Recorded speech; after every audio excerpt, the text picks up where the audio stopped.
নমাজও মানুষ সম্বন্ধে হাদিস শরীফও আছে। কবরের সময় তুলিয়া জিজ্ঞাসাবাদ করা হইব, দুই ফিরিস্তা আইবে না? আপনারা জানেন তো, দুই ফিরিস্তা।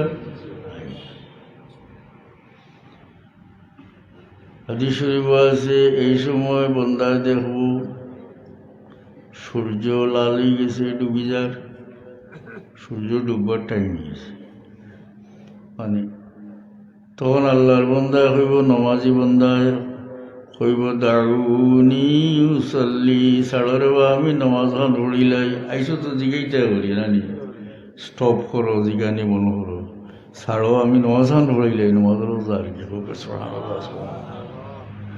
ফোকসে যে আল্লাহর যে বন্দায় ইলা ফিরিস্তারে হইব, তারে আর জিজ্ঞাসাবাদর আর এ ফেল করবার কোনো কারণ থাকব না। ফোকসে ফিরিস্তারে হয় একটা দমলো, দাউনি উসাল্লি, ছাড়ো আমারে নমাজ খান পড়িলে। এখন মনে করবো সূর্য লাল হয়ে গেছি, ডুবি যাইব, আসর যাইব গিয়া, কি খাম পরে আগে নমাজ খান আদায় করে।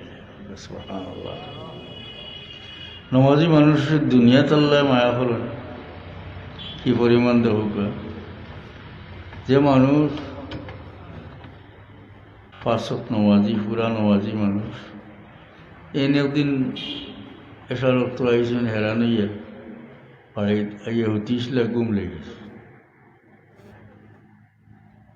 কেন হইবা যে আমি রাত হতি রইলাম, ঘুম তো লাগে না, খালি একটু সময় ঘুমাইতে হিরিবার ছাড়ে, হিরিবার ঘুমাই, হিরিবার ছাড়ে। শেষে একটা মনে হইল যে আমি এসার নামাজ পড়ছি না, ফাউরিয়া উঠতেছি।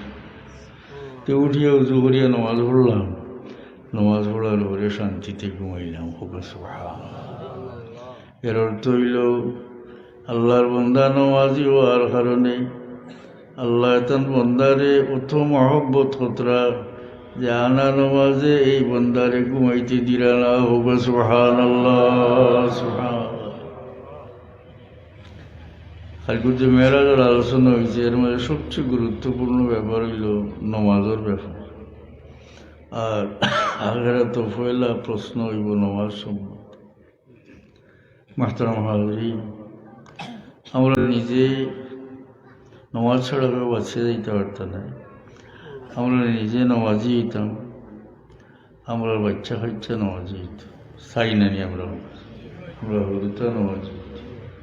আমি প্রায়ও কই যে এইটার একটা কাম করলে হরুতা নমাজিও।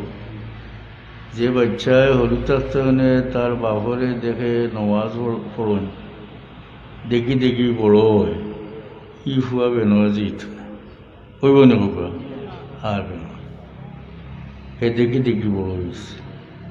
ঠিক নেই কেন যে আমার তার বন্ধু যেগুলো হইব বাজারে যাই গিয়ে হইব না রে বা আসর নমাজ পড়ে যায়, হইব আমার বাপে বড় মেহনত করিয়া খাম করিয়া খাওয়াইছি না, নমাজ ছাড়িছি না কেন, কয় নমাজ কোনোদিন ছাড়িছি।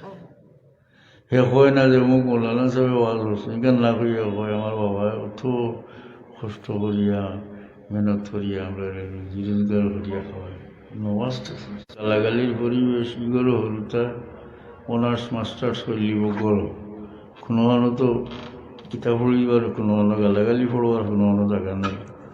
ইটা অনার্স মাস্টার্স করলিব গরো, জবরদস্ত কমি দিয়ে ঠিক নেই কেন।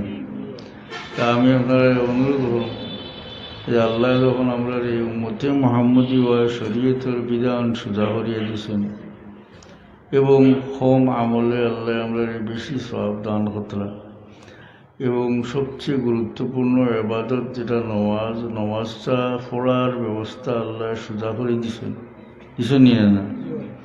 বেমারি আজারি অবস্থায় মাটি দিয়া পাখি হাসিল করবার ব্যবস্থা আল্লাহ আমরা করিয়া দিয়েছেন, ঠিক না নি? এমত অবস্থায় পরবর্তীকার আলমে উম্মতে মুহাম্মদীর যে অত সহজ সুজা শরীয়তের বিধান দিচ্ছেন, এটা আমরা আমল আনতাম, হাসানি না, এবং সংসারের কোনো কামকাজের মধ্যে কোনো ব্যাঘাত সৃষ্টি হয় না। আল্লাহর পেয়ারা বন্ধা হইতে খালি একটুখান হুশ করিয়া চললে, কারণ দুনিয়াত আসি একদিন যাইমু গিয়া, যাইমু না।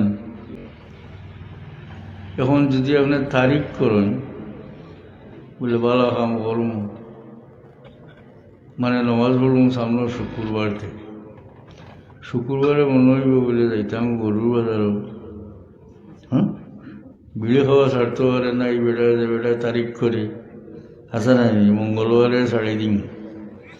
মঙ্গলবারে মনে হইল বাজারও যাইতাম গরুর বাজারও সারাই তো সজাগতাম হয়েছে, বাদ দিয়ে মঙ্গলবার কাম নাই, আরও 2 দিন বাদে ও 2 দিন 1 দিন ওলা করি করি ছাড়তে পারবো না। বালা কাম ওলা তারিখ করিয়া কেউ করতে পারে না যে অমুক মাসও অমুক তারিখে নমাজ আরম্ভ করে দিব, হ্যাঁ, ও খালি তারিখ বদলিব আর আপনার জীবনটা মৃত্যুর দিকে আগাইতে থাক। যেহেতু আল্লাহ আমরা জীবনটা শ্বাস বনিয়া দিছে, এক শ্বাসও আপনি বেশ লইতে পারতেন না, তাইলে তো নির্দিষ্ট সময়ে যাওয়া লাগবো। যতটা শ্বাস আমি লইবার এর থেকে একটা শ্বাসও বেশ লইতাম পারতাম না। তাইলে আমি যে একটা শ্বাস ফেলাই এর মানে না নিয়ে আমার জীবন থেকে একটা ক্ষুদ্র অংশ, ছোটো একটা অংশ খালি কমে। এমত অবস্থায় আমি বালা খাম মন্দ খাম ছাড়ার খালি তারিখ করি যদি আর বালা খাম করবার তারিখ করতে থাকি, তাহলে আস্তে আস্তে আমার হায়াত শেষ হয়ে যাব, আমার দ্বারা বালা কাম করা সম্ভব হতে নয়। আমি তসবির থেকে আপনারা একটা উদাহরণ দিয়া আমার বয়ান শেষ করলে, একজন মানুষে এক সাহা বরফ লইয়া বাজারও গেছে, খোলা বরফ। তো মানুষের দাম দর হলেন, তার মনে মনে আরো বেশি দাম পাইতে, আরো ফরে বেশি বা অনেকক্ষণ গেছে এটা। শেষে মত করলা যে না বেশি নিত, কিন্তু বড় বড় জায়গা তৈছ ইবা খেয়াল নাই, ফাইকারও বা খেয়াল খেয়ার খেয়ার তখন বেশি লইতা যখন খেয়াল করছেন, বেশিলে তো বেটারে মাল দেওয়া লাগবে, মালের হয়েছে ইয়াতে কই নাই, ফুটা ফুটা ফুটা ফুটা হয়ে গেছে, কত টাইম গেছে, খোলা বরফ ফুটা ফুটা ফুটা ফুটা হয়ে পুঞ্জি শেষ হয়েছে। সুন্দর উদাহরণ নিনা না, ঠিক হলা আমরা জীবন লইয়া যদি আমরা অপেক্ষা করার থাকি বালা কাম কর্ম অমুক তারিখে তাইলে বরফ জ্বালা ফুটা ফুটা হইয়া শেষ হয়ে গেছে, পুঞ্জি শেষ হয়ে গেছে। আমার জীবন হলো আস্তে আস্তে শেষ হয়ে যাবে, আমার দ্বারা বালা কাম করা সম্ভব হইতে। আল্লাহ আপনারা আমাদের তৌফিক দেখ, আমি